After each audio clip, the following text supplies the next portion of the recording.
Assalamu alaikum dear students. Let us today look at Unit 6, that is using a dictionary. Dear students, dictionaries play a very important part in the lives of students and academics. जिस शख्स का ताल्लुक तालीम को हासिल करने या तालीम बांटने से है, उसका डिक्शनरी से ज़रूर वास्ता पड़ेगा. डिक्शनरीज हम सब के घरों में भी मौजूद हैं और हर लाइब्रेरी का हिस्सा हैं. We always have to go to a library or to our own bookshelves to find a dictionary and look at the meanings of certain words that we cannot understand otherwise. Dictionaries help us a lot in understanding the material written in books, newspapers, or anywhere that we come across it. If there were no dictionaries, we would not have a very rich vocabulary and we may not be able to understand a lot of material that we come across. आज हम ये बात करेंगे कि एक dictionary को successfully किस तरह इस्तेमाल किया जा सकता है. What are the right ways to use a dictionary in a profitable manner? हम सब ये समझते हैं कि डिक्शनरी को इस्तेमाल करने के लिए हमें सीखने की ज़रूरत नहीं है.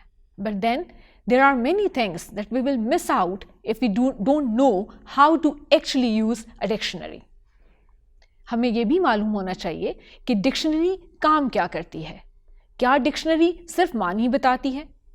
क्या डिक्शनरी का मकसद सिर्फ किसी भी ज़बान को किसी दूसरी ज़बान में ट्रांसलेट करना है या कुछ और भी काम है जो डिक्शनरीज हमारे लिए करती हैं?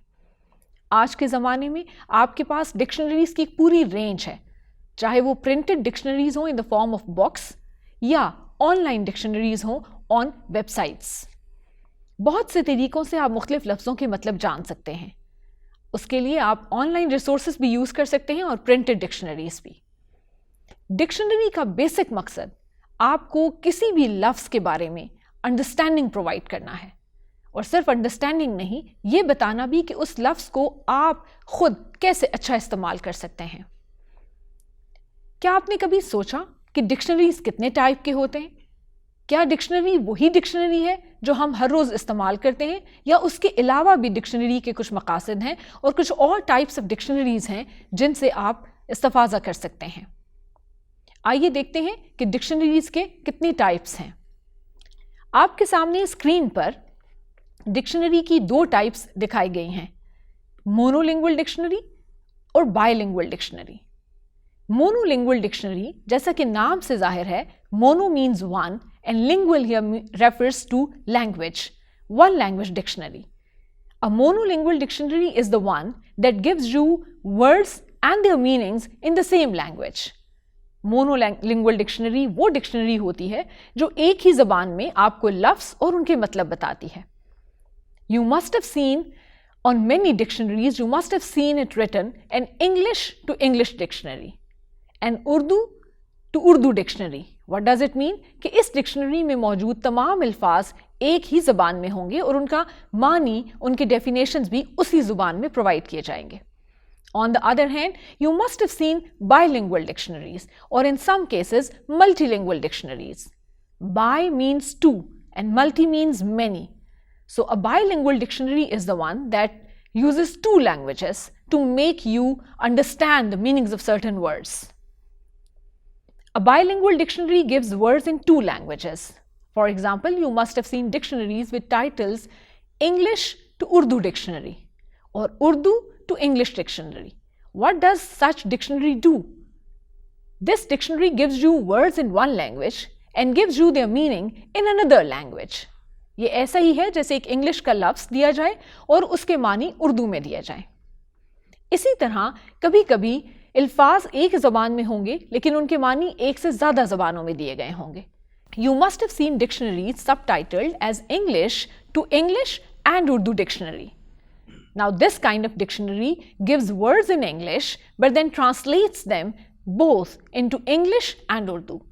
This kind of dictionary is a multilingual dictionary that gives you meanings in multiple languages. कुछ डिक्शनरीज दो से ज़्यादा ज़बानों में भी मानी प्रोवाइड करती हैं. आपके सामने एक और डेफिनेशन दी गई है एक और डिक्शनरी की किस्म की, that is called a thesaurus. Thesaurus is basically that kind of a dictionary जो लफ्ज़ों के मतलब तो नहीं देती, लेकिन synonyms या antonyms प्रोवाइड करती है ऑफ अ वर्ड। अगर आपको एक लफ्ज़ के मानी की बजाय कुछ और ऐसे लफ्ज़ चाहिए जो उस लफ्ज़ की जगह इस्तेमाल हो सकते हैं, तो आप उनको, या हम मानी अल्फाज हों तो आप उनको synonyms कहेंगे। ऐसी डिक्शनरी जो आपको synonyms प्रोवाइड करती है instead of providing you the meanings और the definitions of the words is called a thesaurus. You can look at this definition. A thesaurus, sometimes called a synonym dictionary or dictionary of synonyms, is a reference work which arranges words by their meanings, sometimes simply as lists of synonyms and antonyms. एक thesaurus के अंदर आपको एक लफ्ज़ दिया जाता है English language में और उसके सामने उसके synonyms और antonyms डिटेल किए जाते हैं। Let us have a quick view of what synonyms and antonyms are. अगर आपको याद हो तो हम इससे पहले भी एक यूनिट में synonyms और antonyms के बारे में बात कर चुके हैं। Let's have a quick overview of what synonyms and antonyms are and how is it that the thesaurus can help you find synonyms and antonyms. हम ये भी देखेंगे कि कौन सी सिचुएशंस में आपको डिक्शनरी की ज़रूरत है और कौन सी सिचुएशन में आपको एक thesaurus की ज़रूरत पड़ सकती है। आप स्क्रीन पर देख सकते हैं कि synonyms वो वर्ड्स हैं या वो फ्रेजेस हैं जिनके मानी एग्जैक्टली और नियरली एक जैसे हैं। इस तरह आप एक लफ्ज़ की बजाय दूसरा लफ्ज़ भी इस्तेमाल कर सकते हैं। We have talked about synonyms and antonyms in another unit in detail. For your understanding, you can refer to that unit and look at it in detail. आपके सामने दो कॉलम्स बनाए गए हैं। आप उनको देख सकते हैं कि busy के लिए engaged synonym है, bold के लिए adventurous, shut के लिए close. Always remember that a word may have more than one synonyms. But then it is about usage. You may not be using all these words interchangeably. ज़रूरी नहीं कि आप किसी भी एक लफ्ज़ की जगह कोई दूसरा लफ्ज़ जो कि उसका सिनोनिम है इस्तेमाल कर सकें। कभी कभी कुछ सिचुएशंस में आप एक वर्ड इस्तेमाल कर सकते हैं जबकि उसी का सिनोनिम आप उसी सिमिलर सिचुएशन में इस्तेमाल नहीं कर सकते। On the other hand, antonyms are the words that are opposite in meaning to one another. For example, while busy takes engaged as a synonym, busy takes lazy as an antonym. For consent, you say disagree, and for shut, the antonym is open. Dear students, आप कैसे फैसला करेंगे कि आपको एक dictionary चाहिए या एक thesaurus? Always remember, dictionary provides you the meaning of words as well as some other information about the word. हम अपने आने वाली स्लाइड्स में देखेंगे कि अल्फाज के मानी के अलावा कौन कौन सी ऐसी इंफॉर्मेशन है जो एक डिक्शनरी आपको प्रोवाइड करती है। जबकि thesaurus में आप किसी भी लफ्ज़ का मतलब नहीं देख पाएंगे, लेकिन उसी लफ्ज़ से मिलते जुलते बहुत से और अल्फाज देख सकेंगे और या फिर उस लफ्ज़ से मुखालिफ अल्फाज देख सकेंगे। नॉर्मली thesaurus राइटिंग प्रोसेस में आपको हेल्प करती है। वो लोग जो राइटर्स हैं, वो लोग जो राइटिंग असाइनमेंट्स पे काम कर रहे हैं, thesaurus can help them. How will it help them? For example, if you're writing an essay and you have to use word like busy many times in that essay, so maybe at certain times you would not like to use the same word again and again. You would like to replace this word with engaged at other points. So you look at a thesaurus to find words with similar meanings, ताकि आप एक ही लफ्ज़ को बार बार इस्तेमाल करने की बजाय कभी कभी उस लफ्ज़ की जगह उसका कोई और सिनोनिम यूज़ कर लें। हो सकता है कि कुछ सिचुएशंस में उस वर्ड को की बजाय उसका सिनोनिम ज़्यादा बेहतर मतलब प्रोवाइड कर सके। So this is how, while dictionary provides you assistance mostly in reading process, thesaurus gives you help in writing process. आपको पता होना चाहिए कि जब भी आप डिक्शनरी का इस्तेमाल करें तो कौन सी डिक्शनरी आपको ज़्यादा अच्छी मदद कर सकती है। सिमिलरली, अगर आप एक ज़बान से किसी दूसरी ज़बान में ट्रांसलेशन कर रहे हैं तो आपको बाईलिंगुअल डिक्शनरी ज़्यादा अच्छी मदद कर सकेगी। आप एक ज़बान की ट्रांसलेशन दूसरी ज़बान में बाईलिंगुअल डिक्शनरी में हासिल कर सकते हैं। So a bilingual dictionary can help you find meanings or translations of certain words in another language. इस तरह आपको मल्टीपल डिक्शनरीज का यूज़ आना चाहिए और आपके पास कुछ ऐसी डिक्शनरीज मौजूद होनी चाहिए जो ना सिर्फ मोनोलिंगुअल हो बल्कि समटाइम्स बाइलिंगुअल हो. And you may also need a thesaurus at certain point in your academic career when you are more involved in writing and you are getting more writing assignments. Dear students, एक concept जो dictionary को अच्छी तरह इस्तेमाल करने के लिए आपको जानना बहुत ज़रूरी है वो है alphabetical order. By order we mean sequence. An alphabetical order is basically that sequence कि जिसमें लफ्ज़ों के जो लिस्ट आपको दी गई है वो अल्फ़ाबेट्स के सीक्वेंस में ही मूव कर रही है. आपको सबसे पहले ए के वर्ड्स दिए गए हैं, फिर B, C, D and so on. So what is an alphabetical order?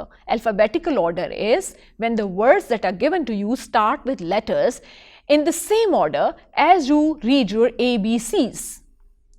अगर आप अपनी स्क्रीन पर देखें तो आपको दिखाई देगा कि कुछ वर्ड्स जो रैंडमली लिखे गए थे उनको कैसे अल्फ़ाबेटिकल ऑर्डर में तरतीब दिया गया है. अल्फ़ाबेटिकल ऑर्डर में किसी भी वर्ड को तरतीब देने के लिए सबसे पहली चीज़ जो देखना ज़रूरी है वो उस वर्ड का फर्स्ट लेटर है.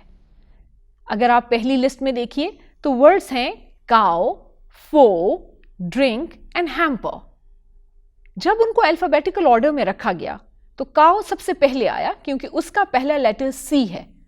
उसके बाद डी से आने वाला वर्ड ड्रिंक, एफ से आने वाला वर्ड फोर और एच से आने वाला word hamper. So what have you done? You have arranged the words in alphabetical order.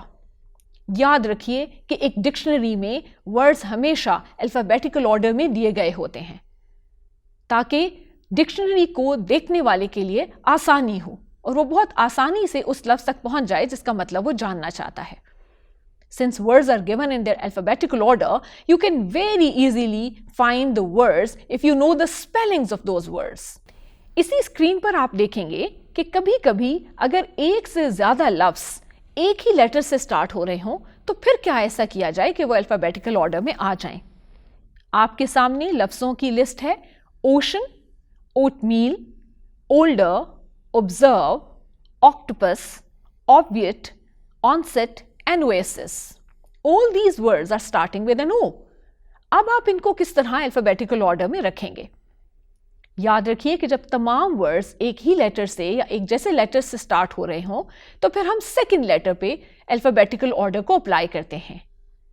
Second letter में ए अगर पहले आएगा तो आप उस लफ्ज़ को पहले लिखेंगे जिसमें सेकंड लेटर ए है, उसके बाद जिनमें सेकंड लेटर बी हो, सेकंड लेटर सी हो and so on.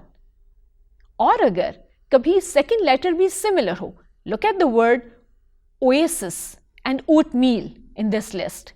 Both these words have the similar first letter and similar second letter. तो फिर बारी आएगी थर्ड लेटर की. थर्ड लेटर को उसके अल्फ़ाबेटिकल ऑर्डर के मुताबिक अरेंज किया जाएगा.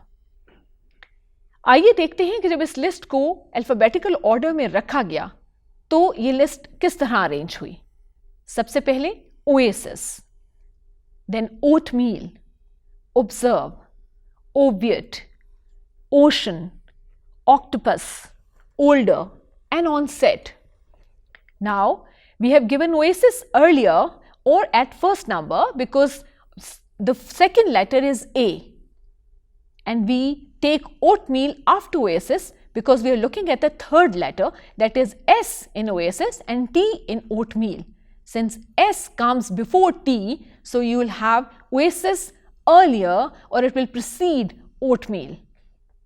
इसी तरह जब आपके पास ऐसे वर्ड्स आए लाइक ऑब्जर्व एंड ओबिएट जिनके पहले दोनों लेटर्स एक जैसे थे तो थर्ड लेटर के ऊपर आपने डिसाइड किया कि कौन सा वर्ड पहले आएगा और कौन सा बाद में. ऑब्जर्व में आपके पास एस था और ओबिएट में V. Since S precedes V और एस कम्स बिफोर वी तो आपने ऑब्जर्व को ओबिएट से पहले रखा. कुछ ऐसा ही आपने ओशन और ऑक्टोपस में किया. Since O and C both were the same in both words, so you had to decide according to the third letter.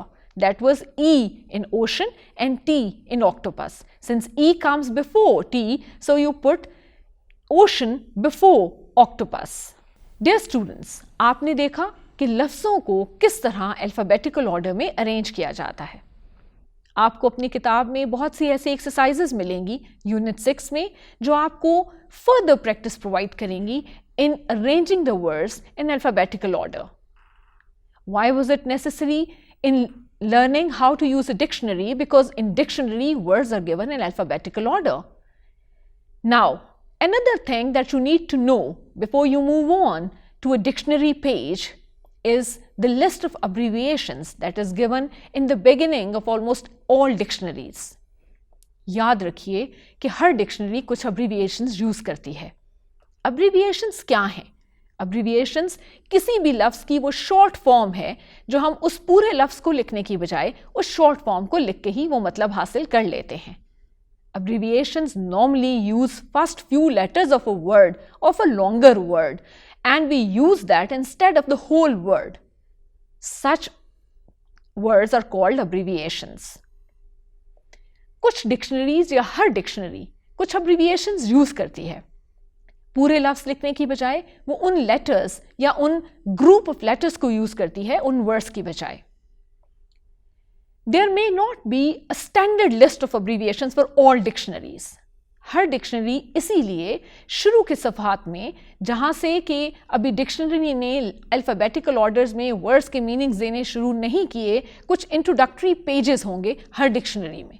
उनमें से एक इंट्रोडक्टरी पेज आपको उन अब्रीविएशंस के बारे में बताएगा जो डिक्शनरी के अंदर इस्तेमाल हुए हैं। अगर आप स्क्रीन पे देखें तो आपको एक लिस्ट ऑफ अब्रीविएशंस नजर आएगा उन लफ्ज़ों का जो डिक्शनरी में इस्तेमाल हुए हैं। For example, ABBR is used for the word abbreviation, ADG for adjective, ADV for adverb, CONJ for conjunction, INTERJ for interjection and so on. अब अगर आपको कहीं भी कोई ऐसी अब्रीविएशन यूज में आए या नजर आए डिक्शनरी के अंदर where you are confused what does that stand for, always go to introductory pages and find the list of abbreviations that has been used in that dictionary. Her dictionary मुख्तलिफ set of अब्रीविएशंस इस्तेमाल कर सकती है। आपके सामने मौजूद सफ़ा एक डिक्शनरी में से लिया गया है जहां के लिस्ट ऑफ अब्रीविएशंस आपने देखा किस तरह से इस्तेमाल हुए। अगर कभी भी आपको कोई अब्रीविएशन लफ्ज़ के मानी देखते हुए समझ में ना आए, you can always go back to this page and find कि उन अब्रीविएशंस का क्या मतलब है। अगर आप इस सफ़े पे ही देखें तो आप देखेंगे कि अब्रीविएशंस के साथ साथ नीचे कुछ सिंबल्स भी दिए गए हैं। Again, like abbreviations, dictionaries also use a set of symbols that carry some meaning to make you understand some words or some concepts. अगर आप यहां पर देखें तो एक स्क्वायर दिया गया है जो डार्क है, that is colored, or a filled square that shows before a new part of speech. इसी तरह एक filled oval shape है जो आपको बता रही है before examples.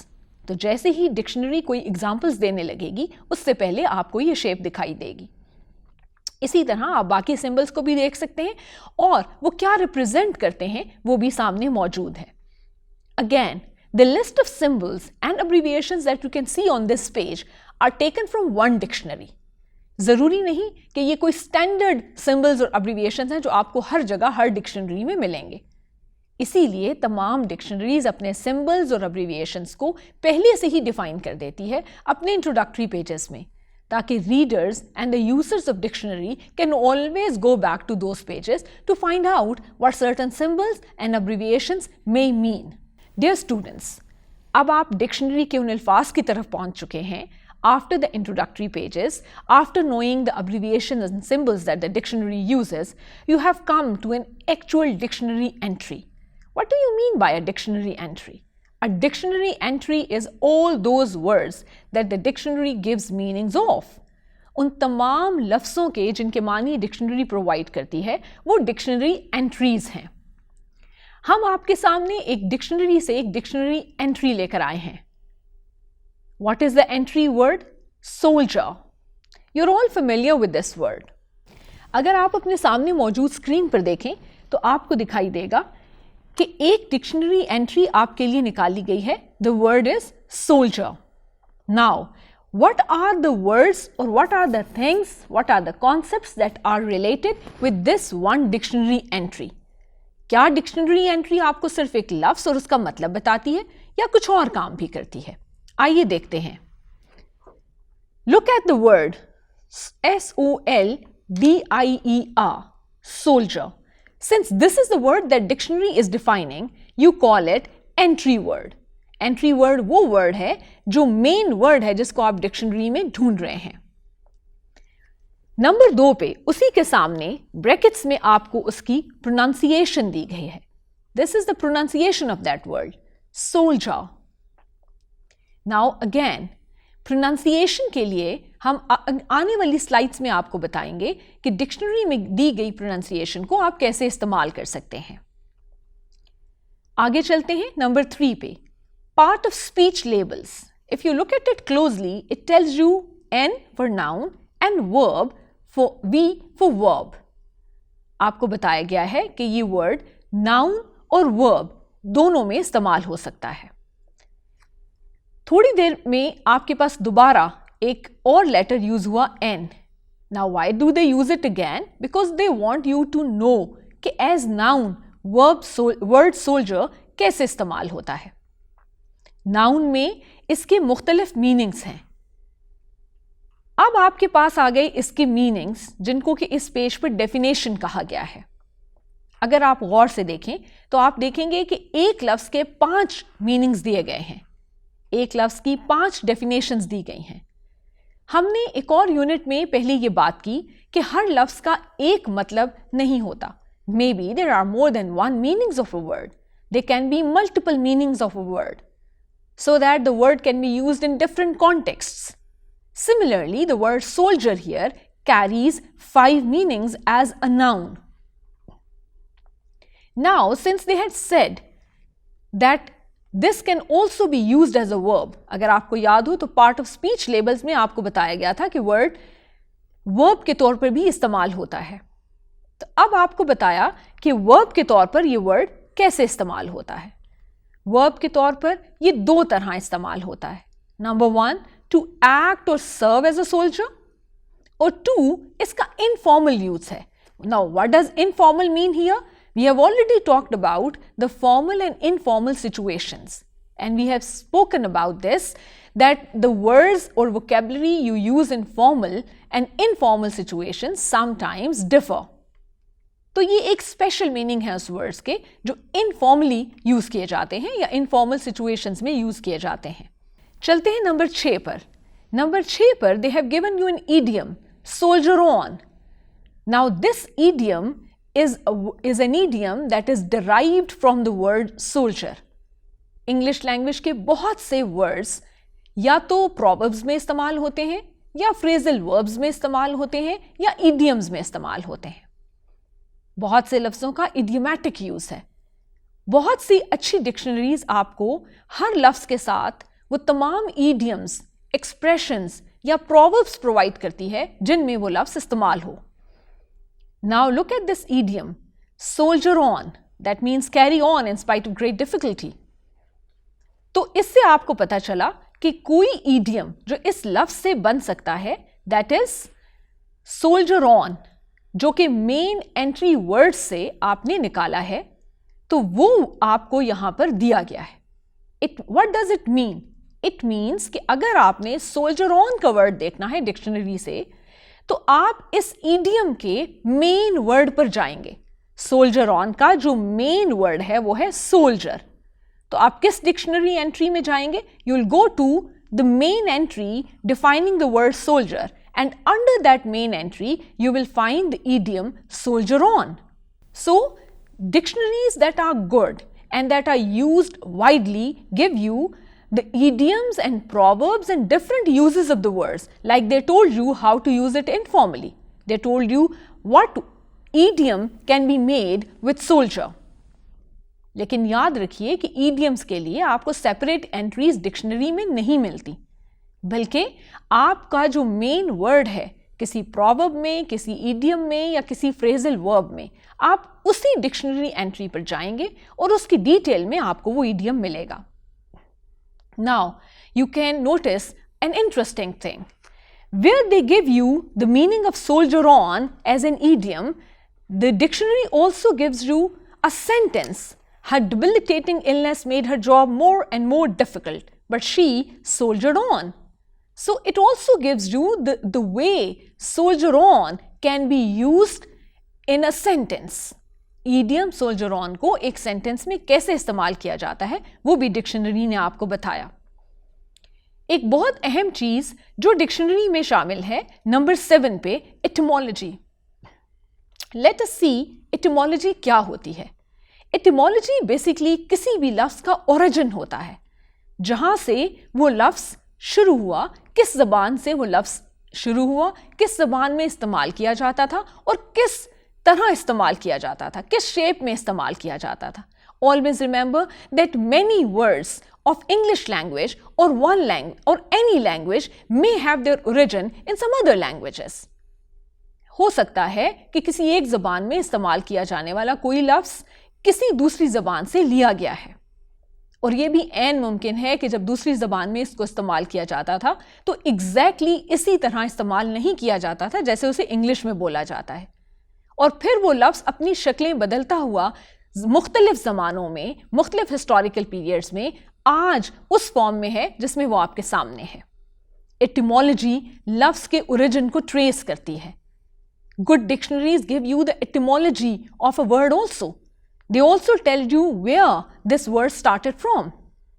ये किस ज़बान का लफ्ज़ था और कैसे आगे बढ़ते बढ़ते ये इंग्लिश ज़बान में शामिल हुआ और आज ये अपनी फाइनल शेप में आपके सामने मौजूद है. इससे एक और इंटरेस्टिंग फैक्ट ये भी पता चलता है कि हो सकता है आने वाले ज़मानों में इस लफ्ज़ की शक्ल मज़ीद बदल जाए और ये किसी और ज़बान में किसी और तरह इस्तेमाल होने लगे. Dear students, always remember that language is a living phenomenon. Languages keep on changing. Languages बदलती रहती हैं. इनमें अल्फाज आते रहते हैं, अल्फाज की शक्लें बदलती रहती हैं, उनके मानी बदल सकते हैं, उनको बोलने का अंदाज बदलता है. So etymology basically gives you the origin and how is it that this world came to be, or how do you see it today. तो ये वो कुछ information थी जो आपको एक डिक्शनरी एंट्री में मिलेगी. There are many things that you can see or look at in the dictionary about one word. It may not just be its meaning. This is very interesting that there may be more than one definitions of a word in a dictionary.